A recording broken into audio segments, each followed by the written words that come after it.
brésilien et même un métis. Remise en jeu sur faute de Dorval par Marche, Marcel, car je vous ai dit bien sûr que Marcel occupe le poste de demi-gauche dans l'équipe de Racing, mais j'ai peut-être omis de vous apporter une précision que vous connaissez sans doute, et je ne dis pas, Marcel n'appartient pas à l'équipe de Racing, au moins pas encore, puisqu'il a joué cette année sous les couleurs de Toulon. Mais il se peut, il en est question ici, que Marcel soit acheté, disons le mot, puisque c'est ainsi que l'on parle en football, par l'équipe de Racing pour la saison prochaine. Et les Parisiens repartent. Une balle très en avant pour Guillot, qui malheureusement ne parvient pas à devancer le gardien brésilien Laercio, et ce sont les Brésiliens qui s'en vont maintenant par Dorval. Dorval pour Coutinho, l'avant-centre brésilien qui a marqué le but tout à l'heure.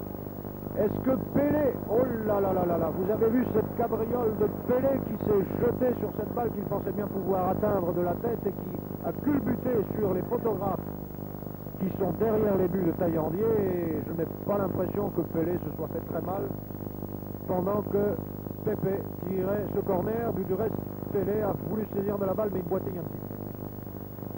Une alerte un peu chaude pour le Racing, mais ce n'est pas grave puisqu'ils ont essayé de repartir. C'est maintenant le demi-gauche brésilien Zito qui cherche un de ses partenaires, qui le trouve à la personne de Mangalvio, l'intérieur droit.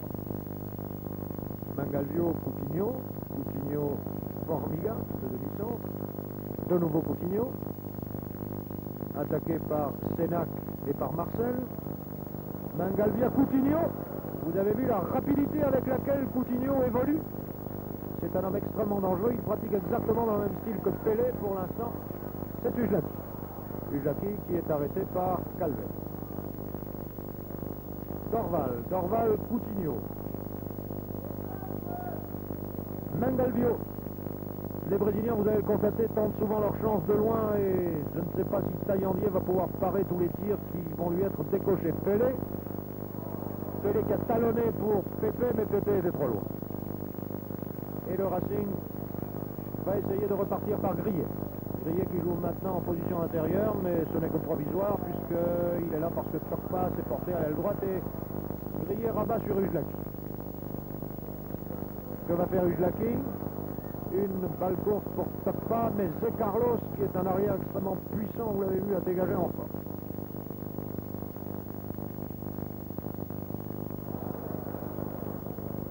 Pepe, là, c'est Pelé, pardon. Je ne pense pas que l'arrêt de Lelon, que l'arbitre vient de sanctionner par un coup franc, était tellement volontaire, mais il est vrai que Pelé avait fait une si belle cabriole qu'il était difficile pour M. Guille de faire autrement. Pepe, Coutinho, attention à Coutinho, il est très dangereux. Coutinho, Dorval. Intervention de Sénac, Torpa. Torpa, Guillot. Est-ce que Guillot va prendre l'ascendant sur Calvet? Ça me paraît difficile. Et là, Guillot aurait bien voulu obtenir un corner, mais Calvet, qui porte du reste un nom français, ça s'écrit Calvet, comme Corinne Calvet, comme tous les Calvets qui habitent l'Ariège, du reste ils sont nombreux. Est-ce qu'il est d'ascendance européenne et française? C'est pas possible, après tout. Dégagement par Laercio. Herbin, vous voyez qu'Herbin contient assez bien parfois Coutinho, et le Racing, vous voyez, nullement impressionné, repart par Grillet. Et Mauro n'a eu d'autre solution que de mettre en touche. Le Racing a parfois du perçant. En tout cas, il semble que cette deuxième mi-temps, que ce début de deuxième mi-temps du Racing soit meilleur que sa fin de première mi-temps. Ujlaki. Pour qui? Pour Grillet. Bon centre de Grillet, malheureusement pour lui, en arrière des poteaux. Le score est inchangé naturellement, les Brésiliens menant toujours par un but à 0. Remise en jeu par Laercio. C'est Carlos qui lui a redonné la balle, et Laercio préfère la passer à la main à Zito. L'acrobatique demi-gauche brésilien. Zito, Formiga. Formiga pour qui? Pour Pelé. Pelé, déviation sur Pepe. Pepe est rapide, mais il s'embrouille parfois dans la balle. À nouveau la balle à Pelé. Pelé qui n'a pas été extraordinaire jusqu'ici. Il a été bien meilleur mardi, mais il n'a pas dit son dernier mot, je crois. Ujlaki. Moro, Formiga. Les Brésiliens cherchent une ouverture. Est-ce qu'ils vont la trouver au centre ou par les ailes? Mangalvio prise avec Herbin n'a pas le dessus. Et les Parisiens repartent par Herbin. Herbin grillé. Et grillé a fort à faire puisque Zito et Zé Carlos s'étaient chargés de lui. C'est Formiga qui relance l'attaque brésilienne. Formiga pour Pepe. Pour Zito plutôt, et Coutinho, vous l'avez vu, suit toutes les balles et Taillandier est arrivé in extremis. À nouveau les Parisiens avec Ujlaki. Ujlaki Tokpa qui a fait une déviation involontaire. Dorval pour les Brésiliens, Dorval à nouveau, Dorval Coutinho, Coutinho Dorval, Herbin était là heureusement. Vous voyez qu'Herbin se laisse très peu souvent prendre en défaut, qu'il a l'assurance d'un très grand demi-centre qu'il sera certainement, et ce sont les Parisiens qui menacent la défense brésilienne.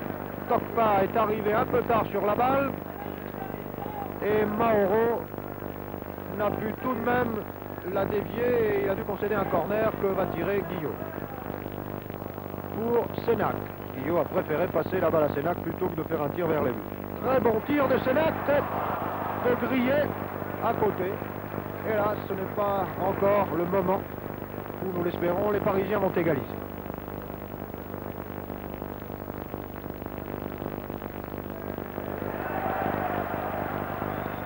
La foule crie, il y est, parce que M. Guy, l'arbitre, en voulant passer la balle à Laercio, l'a placé dans les filets de ce dernier. Il y est, dit la foule, oui, il y est, mais ce n'était qu'un shoot involontaire du reste de la route. Laercio boitille un petit peu depuis son choc de tout à l'heure avec Tokpa et il semble qu'il ne puisse plus utiliser son pied droit comme il le faisait en début de match pour des dégagements précis et puissants. À nouveau les Brésiliens à l'attaque. Par Mangalvio. Mangalvio Calvet. Interception par Ujlaki.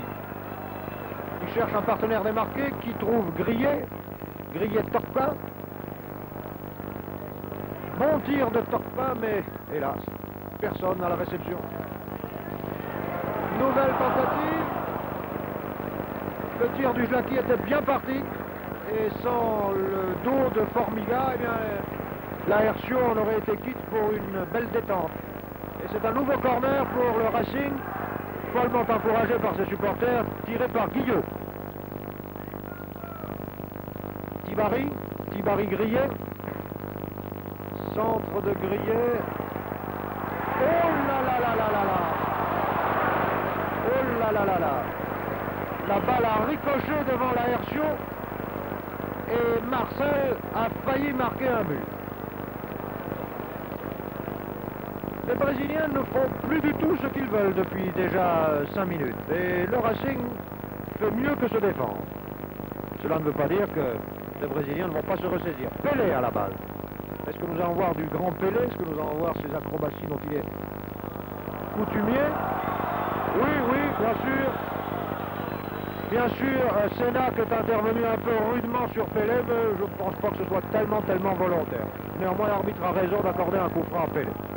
Qui va le tirer, c'est peut-être Pepe, l'ailier gauche, qui a un tir du gauche très dangereux. Les Parisiens feraient bien de se méfier.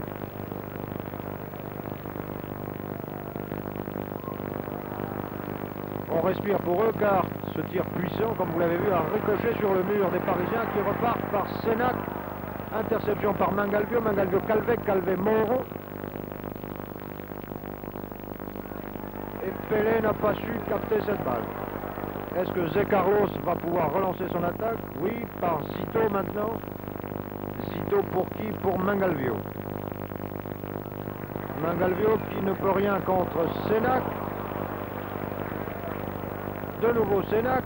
Vraiment qui est un très bon intérieur. Sénac qui, s'il avait un peu plus confiance en ses moyens, s'il n'était pas tellement contracté, pourrait bien mieux faire ce soir. Vous avez remarqué certainement que dans l'équipe de Racing, le numéro 4, Tibari, qui joue au poste d'ailier gauche, de mi-droit, pardon, joue en réalité troisième arrière. Et c'est nécessaire étant donné la virtuosité des attaquants brésiliens. Ici, Pelé. Pelé, Coutinho. Coutinho, Pelé.